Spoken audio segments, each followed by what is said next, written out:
کسی زمانے میں سیارہ ڈائجسٹ کے اندر تقسیم ہند کی قبر کی کہانی چھپی تھی کہ قبر کھودتے کھودتے ساتھ والی قبر کھل گئی، تو لوگوں نے دیکھا کہ کفن بھی میلا نہیں ہوا۔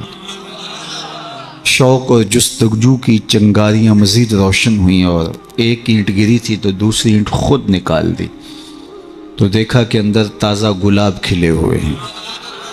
خیر قبر کو بند کیا اور جستجو پیدا ہوئی کہ ہم دیکھیں یہ شخص تھا کون اور اس کی نیکی معلوم کریں تاکہ ہم بھی اس صالحیت کے ماحول میں اپنے آپ کو ڈھال کر کے یہ سعادت پا سکیں۔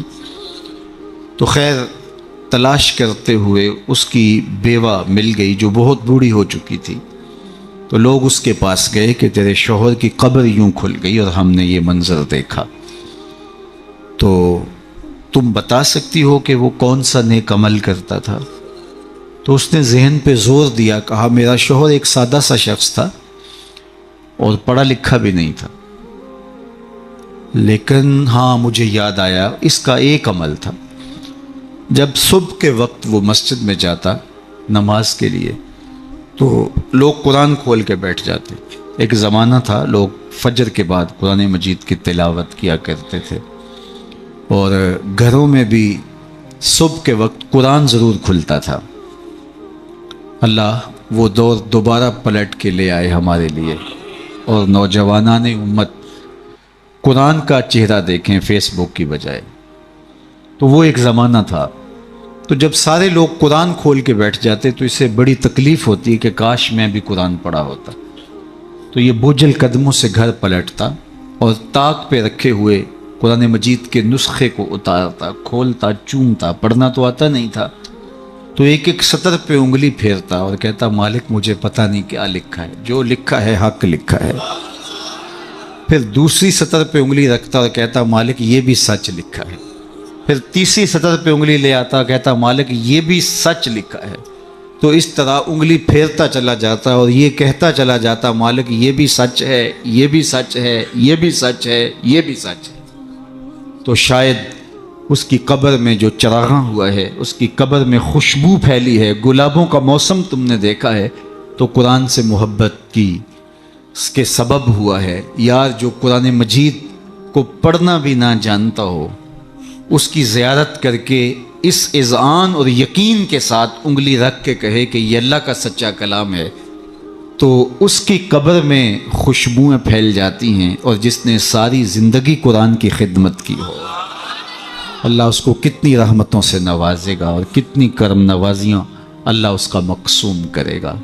ابھی حضرت کی عمر کے حوالے سے بات ہو رہی تھی، تو مجھے امام ابو نعیم الاصفہانی سے ایک روایت جو انہوں نے حلیہ میں بیان کی کہ جو شخص 70 سال کی عمر میں انتقال کرتا ہے، اللہ اس کے بڑھاپے کا حیا کرتے بغیر حساب کے جنت عطا کرتا ہے، اور جو 80 سال کی عمر میں انتقال کرتا ہے اللہ اسے حق شفاعت بھی عطا کرتا ہے، اپنے خاندان کے کتنے لوگوں کی سفارش کر کے انہیں جنت میں لے جائے گا۔ اس لیے ہمارے دین میں بوڑھوں کی عمر کی کثرت کی وجہ سے تکریم کرنے کی تلقین کی گئی ہے، اور ہمارے صوفیہ فرماتے ہیں کہ بڑے کی تعظیم اس لیے کرو کہ اس کی نیکیاں زیادہ ہیں، اور چھوٹے کو اس نظر سے دیکھو کہ اس کے گناہ کم ہیں۔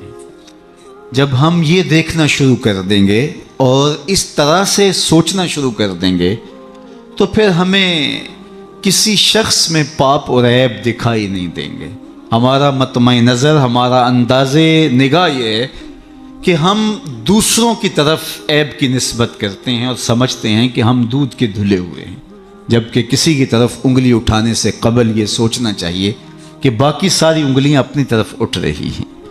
تو اپنے آپ کو ستھرا بتانے کی بجائے لوگوں کو اس نظر سے دیکھو کہ وہ پاک ہیں، اور اللہ تعالیٰ نے بالخصوص جو میں نے عرض کیا یہ بات ضمناً آ گئی کہ بڑھاپے کا حیا کیا ہے۔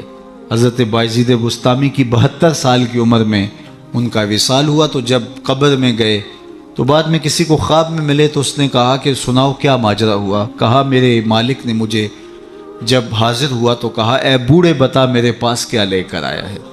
تو میں نے کہا مالک بادشاہوں کی چوکھٹ پہ جب فقیر آئیں تو شہنشاہ یہ تو نہیں پوچھا کرتے کیا لے کر آئے ہو، فقیروں کو تو یہی پوچھا جاتا ہے کیا لینے آئے ہو، میں تیری رحمت کا سوالی بن کے آیا ہوں۔ اللہ نے بغیر حساب کے میری مغفرت فرما، میری بخشش فرما دی۔ اور جنہوں نے اپنی زندگیاں راہ دین پہ گزاری ہوں، حضرت سیدنا عمر رضی اللہ تعالیٰ عنہ فرماتے ہیں کہ آقا کریم علیہ السلام نے ارشاد فرمایا کہ جس شخص کے مرنے کے بعد 4 لوگوں نے اس کی اچھائی کی گواہی دے دی وہ جنتی ہے۔ 4 لوگوں نے کہا یہ بہت اچھا شخص تھا۔ تو حضرت عمر کہتے ہیں میں نے عرض کی یا رسول اللہ صلی اللہ علیہ وسلم اگر کسی کے پاس 4 گواہ نہ ہوں 3 گواہ ہوں تو آقا کریم نے فرمایا وہ بھی جنتی ہے۔ حضرت عمر فرماتے ہیں کہ میں نے عرض کی یا رسول اللہ صلی اللہ علیہ وسلم اگر کسی کے پاس 3 گواہ بھی نہ ہو 2 گواہ ہوں تو آقا کریم نے اس کے لیے بھی یہی بشارت دی۔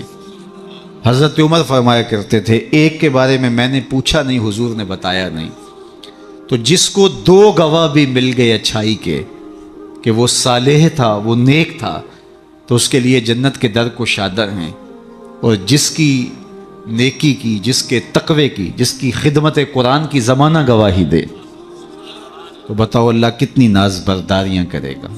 جانا تو سب نہیں ہے، یہاں کسی نے بیٹھ نہیں رہنا، 100 سال بھی جئیں گے تو یہاں سے رخصت ہونا پڑے گا۔ کج کلاہوں نے بھی شہنشاہوں نے بھی یہاں سے رخصت ہونا ہے، جن کا طوطی بولتا ہے، جن کے نقارے بجتے ہیں وہ بھی یہاں نہیں بیٹھ رہیں گے۔ موت ہے ہنگامہ آرا کل زمے خاموش میں، ڈوب جاتے ہیں سفینے موج کی آغوش میں۔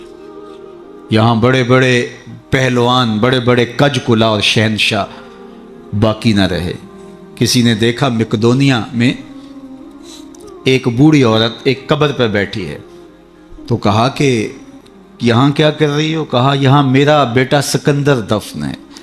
اس نے کہا کہ بڑھیا یہاں کئی سکندر آئے اور چلے گئے، تو یہ دنیا یہاں کسی نے نہیں بیٹھ رہنا، سب نے چلے جانا ہے، لیکن جانے کے انداز بھی نرالے ہوتے ہیں۔ ایک وہ ہوتے ہیں کہ جب جاتے ہیں تو لوگ کہتے ہیں خاص کم جہاں پاک جان چھوٹی، اور بہت بات لوگ کریں گے اور مروتاً کچھ کہیں گے بھی تو بعض کہتے ہیں جی ساڑھے نال تے چنگائی سی، مطلب کیا ہے کہ وہ اچھا آدمی نہیں تھا، سر میرے ساتھ اس نے زیادتی نہیں کی، ہمارے ساتھ تو اچھا ہی تھا۔ تو وہ کیسا شخص ہے کہ جس کے بارے میں اچھائی کے لفظ بولنے کے لیے بھی لفظوں کو تراشنا پڑے کہ لوگ کہیں کہ یہ غلط بیانی کر رہا ہے، اور وہ کتنا خوش نصیب ہے کہ جس کی تعریف کرتے ہوئے بے جھجک لفظ بولنے سے جو ہے وہ انسان شرمندگی محسوس نہ کرے کہ اس کی زندگی اس طہارت میں، اس پاکیزگی میں، اس عفت میں بسر ہوئی کہ اس نے ساری زندگی راہ خدا میں زندگی گزار دی۔ تو جاتے سبھی ہیں لیکن کسی کا جانا سرخروئی کا جانا ہوتا ہے۔ موت کسی کے لیے بھیانک خواب ہوتا ہے اور کسی کے لیے یہ خوشگوار اور خوبصورت انداز ہوتا ہے، وصل حبیب کا ذریعہ ہوتا ہے۔ حضرت بلال حبشی رضی اللہ تعالی عنہ کا جب وقت آخر آتا ہے تو آپ کی زوجہ آپ کے سرہانے بیٹھی تھی، جو ہی سانس ٹوٹنے لگی تو اس نے کہا واہ حسرتا ہو، ہائے افسوس میرا شوہر مجھ سے جدا ہو رہا ہے۔ تو حضرت بلال حبشی نے پلٹ کے دیکھا اور اپنی زوجہ سے کہا یہ تم کیا بول رہی ہو؟ کہا ہاں آپ مجھ سے جدا ہو رہے ہیں۔ فرمایا یہ حسرت برے لمحے نہیں ہے، یہ دکھ کی کہانی نہیں ہے، بلکہ میں تو اپنے آقا محمد عربی سے ملنے جا رہا ہوں۔ تو یہ وصل محبوب کا ذریعہ ہے۔ حضرت یعقوب علیہ السلام، حضرت ابراہیم علیہ السلام کے پاس جب ملک الموت آئے اللہ کی طرف سے پیغام لے کر کے، تو انہوں نے کہا کہ میں قبض روح کے لیے آیا ہوں۔ حضرت خلیل نے کہا کہ عجیب بات ہے، میرا رب مجھے اپنا خلیل بھی کہتا ہے۔ خلیل کہتے ہیں گوڑے یار کو، تو میرا رب مجھے اپنا خلیل بھی قرار دیتا ہے، اور کیا کوئی یار بھی یار کی موت چاہتا ہے؟ اور تمہیں قبض روح کے لیے بھیجا۔ کہا میں تو حکم کا پابند ہوں، عبد معمور ہوں، بارگاہ ہزدی میں دوبارہ حاضر ہوئے، تیرے بندے کے پاس حاضر ہوا تھا، اور یہ میسج ہے تیرے بندے کا تیرے نام کہ کیا کوئی یار بھی یار کی موت چاہتا ہے؟ تو کہا اے اسرائیل پھر جا میرے خلیل کو میرا سلام دے اور کہے کبھی ایسا بھی ہوا ہے یار یار کو بلائے اور وہ ملنے بھی نہ آئے؟ تو روح بے چین ہو گئی، کہا دیر نہ کر جلدی قبض کر لے۔ تو یہ تو اس لمحے کے انتظار میں ہوتے ہیں، موت میں فرق ہوتا ہے. رومی نے بڑی خوبصورت مثال سے دونوں اموات کا ذکر کیا ہے. اس شخص کی کہانی جو اس دنیا میں عیش و عشرت کر کے آخرت کو بھول جاتا ہے، اور اس شخص کی کہانی جس کا مطمع نظر آخرت ہوتی ہے اور وہ اس دنیا کو آخرت کے لیے گزارتا ہے. چونکہ یہ آخرت کی کھیتی ہے، یہ بوائی کا موسم ہے، آخرت کٹائی کا موسم ہے. بوائی کے موسم میں جو کسان مٹی سے مٹی ہو جاتا ہے، سحری کے وقت اٹھتا ہے، کھیتوں میں ہل جوتتا ہے، جڑی بوٹیاں تلف کرتا ہے، بیج ڈالتا ہے، سہاگا دیتا ہے، پانی ڈالتا ہے، تو کٹائی کے موسم میں فصل بھی وہی اٹھاتا ہے. اور جو بوائی کے موسم میں کلف لگے لباس پہن کے گھومتا ہے، آوارگی کرتا ہے، سحری کے وقت اٹھ نہیں پاتا، کھیتوں کو جاتا نہیں، جڑی بوٹیاں تلف نہیں کرتا، تو کٹائی کے موسم کے اندر اس کے ہاتھ کچھ نہیں آتا. یہ مزرع الاخرہ ہے، یہ بوائی کا موسم ہے، آخرت کٹائی کا موسم ہے. تو جس نے اس زندگی کو آخرت کے لیے گزارا اور دیکھا کہ میں اس دنیا پہ آیا کیوں ہوں، مقصد زندگی کیا تھا، مقصود زیست کیا تھا، کیوں اس دنیا پہ میں آیا ہوں، تو وہی سرخرو اور کامیاب ہے. رومی کا انداز تمثیل کا ہے اور وہ سادہ لفظوں میں بات کرتے ہیں، روح تک اتر جاتی ہے. اور یہ ان کو اللہ نے ملکہ عطا کیا ہے. اور یہی کمال ہوتا ہے، یہ نہیں ہے کہ 3 گھنٹے کی تقریر ہو اور نتیجہ کچھ بھی نہ نکلے. بات یہ ہے کہ آپ بات کریں لیکن بات روح میں کھبتی چلی جائے، لہو خورشید کا ٹپکے اگر ذرے کا جگر چیرے.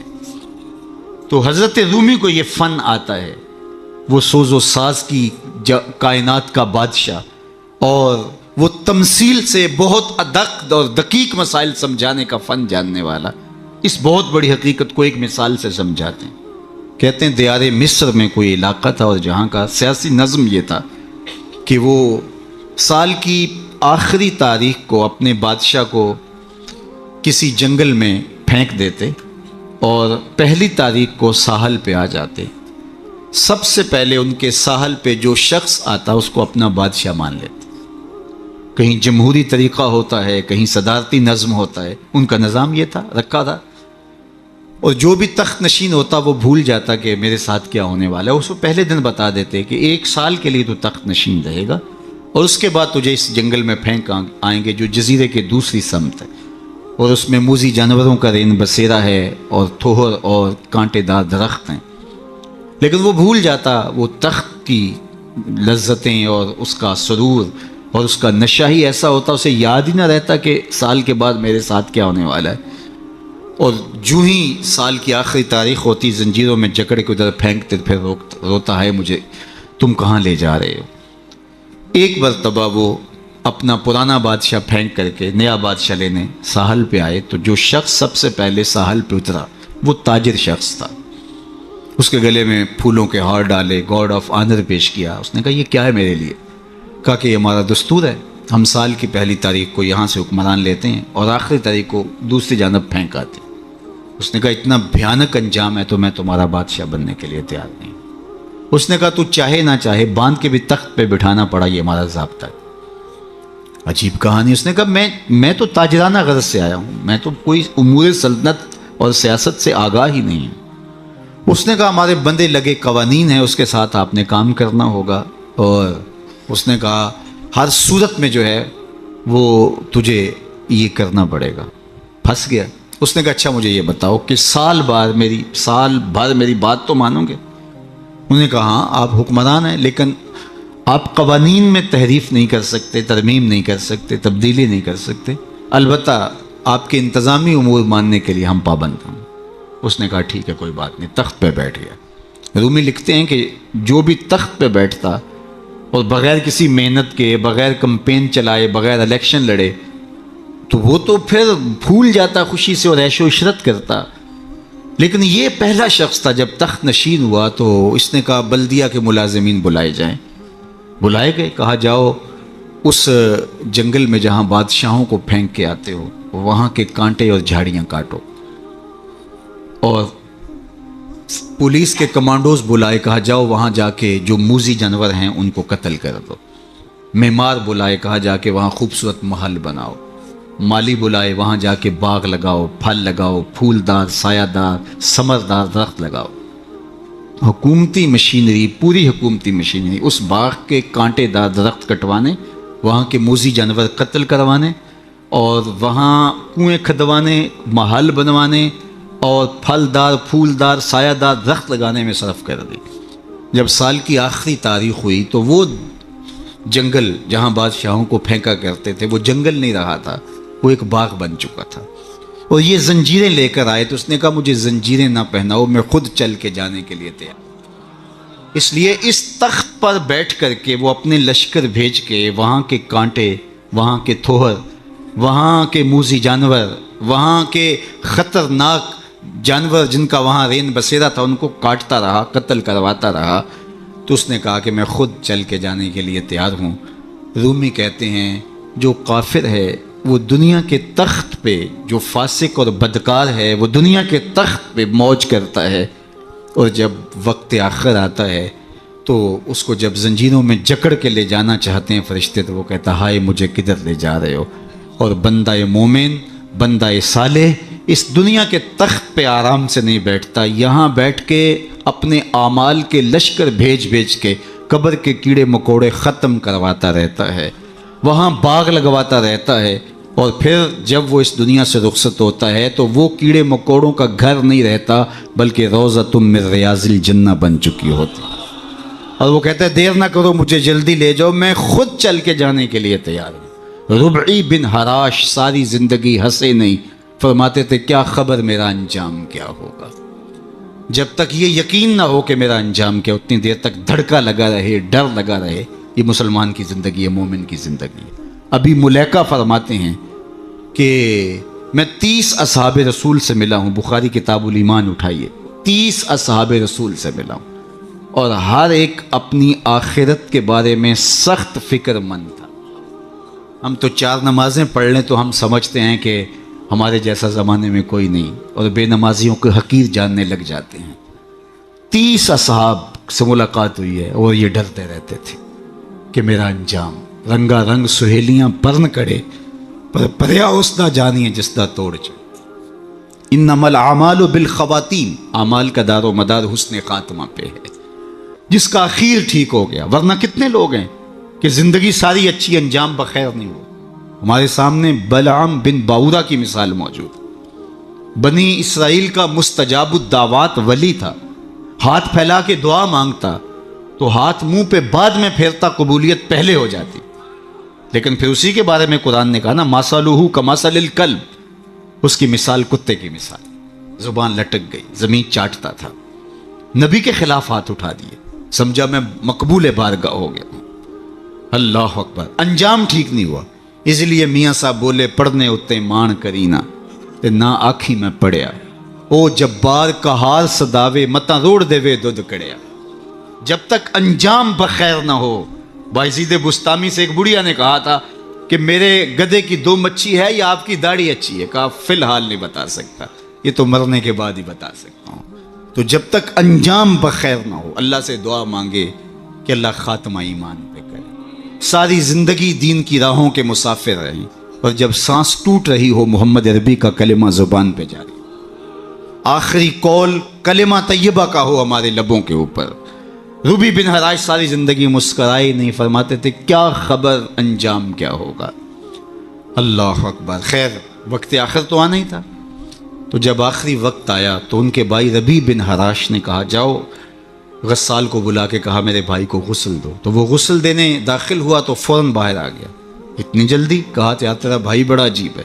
کہا ہوا کیا؟ کہا نحنو نغتسلہ وہو یتبسم، ہم اسے غسل دیتے ہیں اور یہ آگے سے مسکرا رہا۔ اقبال نے کہا تھا نا نشان مرد مومن باتو گوئم، چوں مرگ آئے تبسم بر لب اوست۔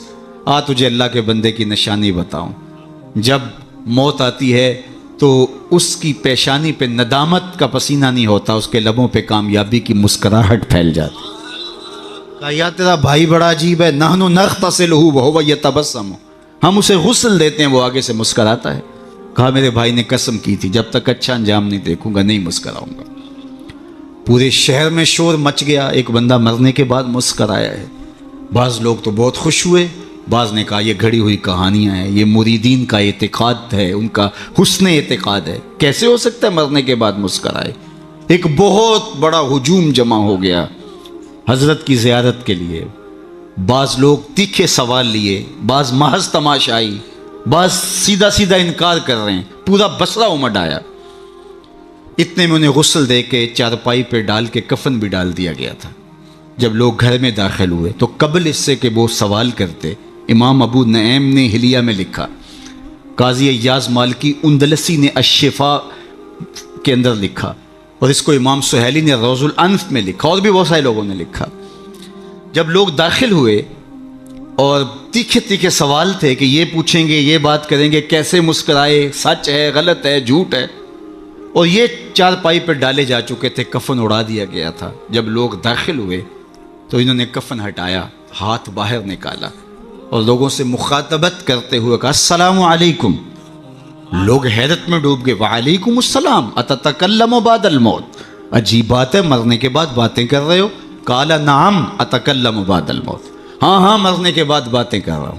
عرش فرش تے بانگا ملیاں تے مکے پہ گیا شور، بلے شاہ سا مرنا نہ ہی تے گور پیا کوئی ہور، فَلَنُحْيِيَنَّهُ حَيَاتًا طیبہ۔ اور اقبال کہتا ہے فطرت ہستی شہید آرزو رہتی نہ ہو، خوب تر پیکر کی اس کو جستجو رہتی نہ ہو، موت کو سمجھا ہے غافل اختتام زندگی، یہ ہے شام زندگی صبح دوام زندگی۔ فَلَنُحْيِيَنَّهُ حَيَاتًا طیبہ کا روپ ظاہر ہوا، ہاں ہاں مرنے کے بعد باتیں کر رہا ہوں۔ لوگوں نے کہا بتا تیرے رب نے تیرے ساتھ سلوک کیا کیا؟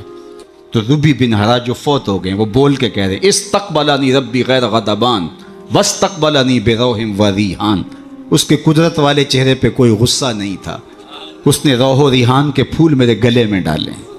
لوگوں نے باتیں پوچھنا شروع کر دیں، شکر ہے کوئی مرنے والا بول پڑا، کوئی ادھر کی بات کر رہا ہے، ادھر کی بات پوچھ رہا ہے۔ جب سلسلہ کلام طول پکڑنے لگا تو ربی بن حراش لکھتے ہیں، ربی بن حراش کہتے ہیں کہ اجلوا بی ولا تؤخروا بی لان ابا القاسم ينتظر علی الصلاۃ، دیر نہ کرو مجھے جلدی قبرستان میں لے جاؤ، تم مجھے باتوں میں لگا رہے ہو، امام الانبیاء میرے جنازے کا انتظار کر۔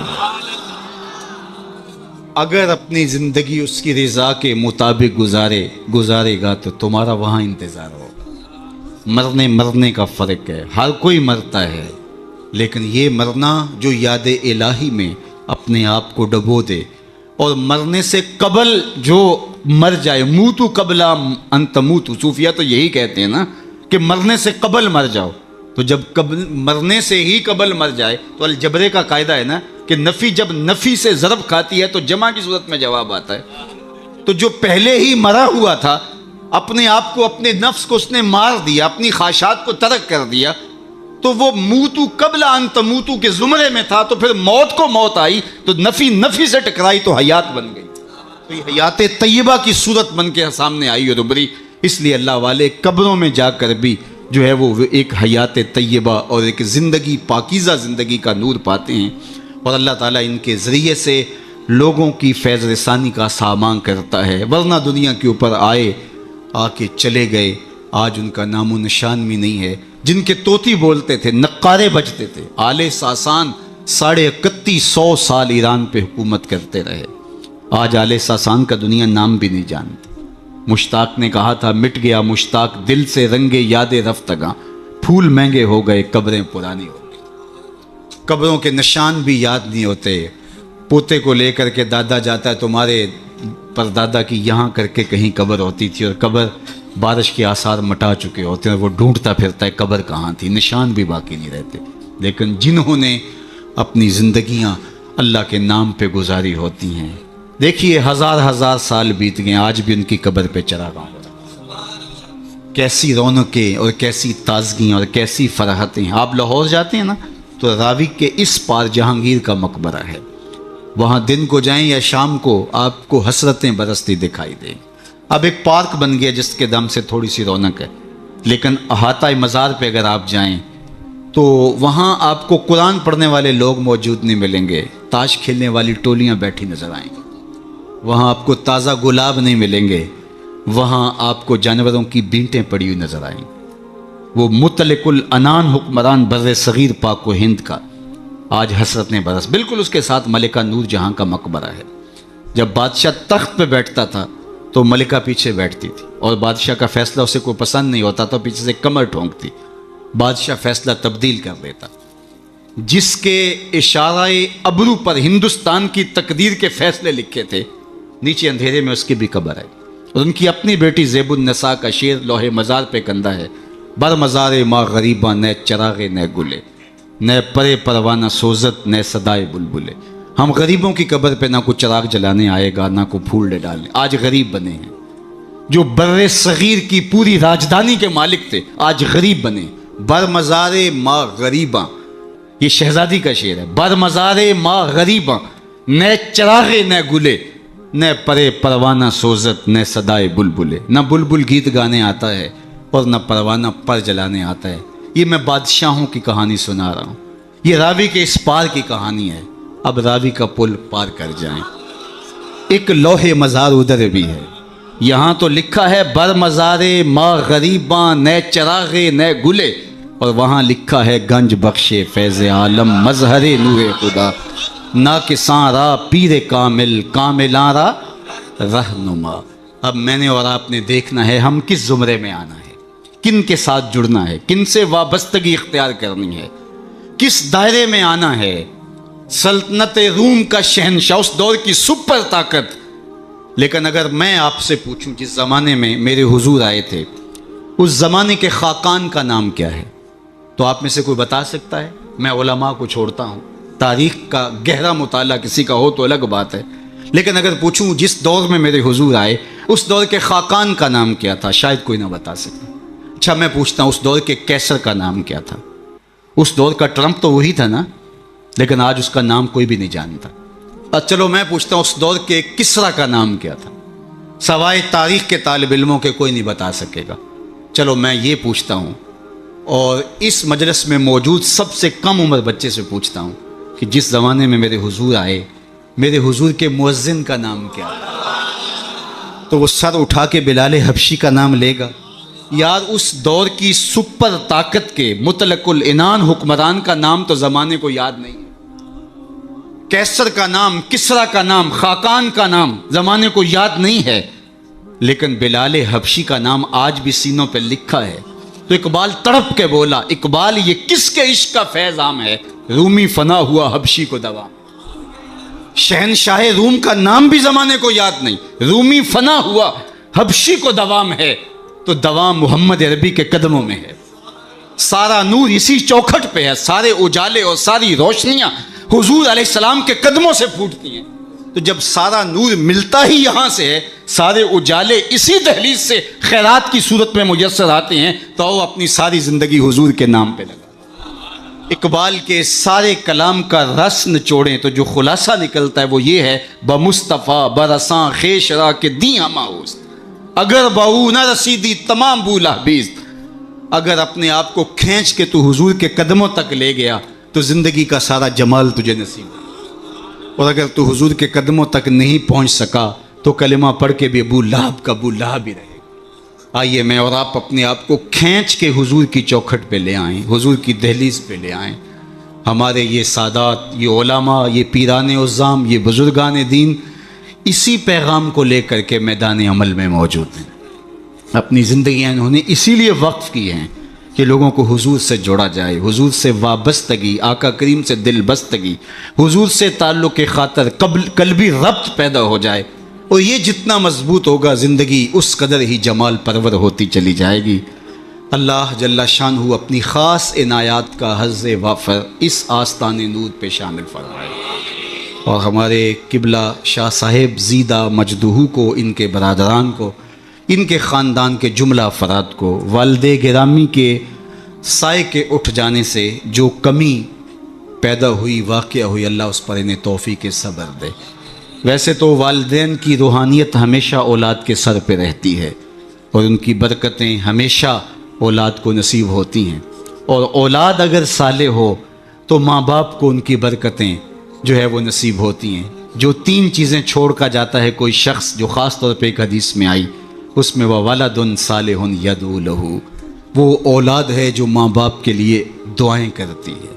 تو مجھے بتاؤ وہ والد کتنا خوش نصیب ہے جو اس مسجد کے قرب میں لیٹا ہوا ہے، کہ جن کی اولاد اور ان کے ماننے والے ان کے لیے دعاؤں کے سلسلے کو کبھی رکنے نہیں دیتے، اور کس قدر ان کے لیے محبتوں کی خوشبو اور پیار کی مہک ہے جو پھیلتی رہے گی، اور ان کی قبر میں ان کے اپنے جو ہے وہ لے جائے ہوئے اعمال اور قرآن کی محبت اور حضور سے نسبی نسبت وہ ان کے لیے کافی ہے۔ لیکن یہ اولاد کی طرف سے تحفہ روزانہ پھولوں کی شکل میں، گجروں کی صورت میں اور دعاؤں کی شکل میں جو ان کو پہنچتا رہے گا تو وہ کتنے آسودہ ہوں گے، کتنے خوش ہوں گے، اور برزخ کے جہان کے اندر جو ہے وہ اپنے دوسرے لوگوں کو کس طرح فخر سے کہہ رہے ہوں گے کہ یہ آج تحفہ میری اولاد نے مجھے بھیجا، یہ صبح کو بھی بھیجا تھا، دوپہر کو بھی بھیجا ہے، شام کو بھی بھیجیں گے، اور وہ وہاں بانٹتے رہیں گے اور نور و نکھت پھیلاتے رہیں گے۔ اس طرح اپنی اولادوں کو نیکی کی اور صالحیت کی راہوں پہ لگاؤ کہ مرنے کے بعد تمہاری قبر میں بھی چراغ ہوں، ورنہ ایسا نہ ہو کہ تمہاری اولاد تمہارا جنازہ بھی نہ پڑھ سکے۔ میں کتنے لوگوں کو جانتا ہوں جن کی اولاد نے اپنے ماں باپ کا جنازہ نہیں پڑھا۔ آپ کہیں گے یہ بہت بد قسمتی ہے، ہم نے تو نہیں سنا۔ ایسے لوگوں کو آپ بھی جانتے ہیں، یہ وہ لوگ ہیں جنہیں جنازہ آتا نہیں ہے، اور ساری زندگی لوگوں کے جنازوں میں رسماً کھڑے ہوتے ہیں، پھر ایک دن وہ رسم اپنے باپ اور اپنی ماں، اپنے بھائی، اپنی بیوی، اپنے بچوں کے لیے بھی ادا کرنا پڑتی ہے۔ اور مجھے بتاؤ وہ شخص کتنا بدبخت ہوگا کہ جو اپنے باپ یا اپنی ماں کے جنازے پہ کھڑا اور جنازہ نہیں پڑھ پاتا، رسماً کھڑا ہے دکھلاوے کے لیے، اور وہ کتنا خوش نصیب باپ ہے جس کا جنازہ اس کا بیٹا پڑھا رہا ہے، جس کے لیے اس کا بیٹا دعائیں کر رہا ہے، اور اس کا بیٹا اس کے لیے سحری کے وقت اٹھ کے آنسو بہا کے مغفرت و بخشش اور غفران کی التجائیں اللہ کی بارگاہ میں پیش کر رہا ہے۔ تو اپنی اولادوں کو صالحیت کے سائے میں لاؤ، نیک لوگوں کی صحبت میں رکھو، پاک لوگوں کے پاس بیٹھنا اٹھنا سکھاؤ، ان کو دین کی تعلیم دلواؤ، اور ان کو اچھے کردار کا حامل بناؤ، تاکہ قبر میں بھی چراغا رہے اور دنیا کے اندر بھی سکھ اور قرار اور تسکین نصیب ہو۔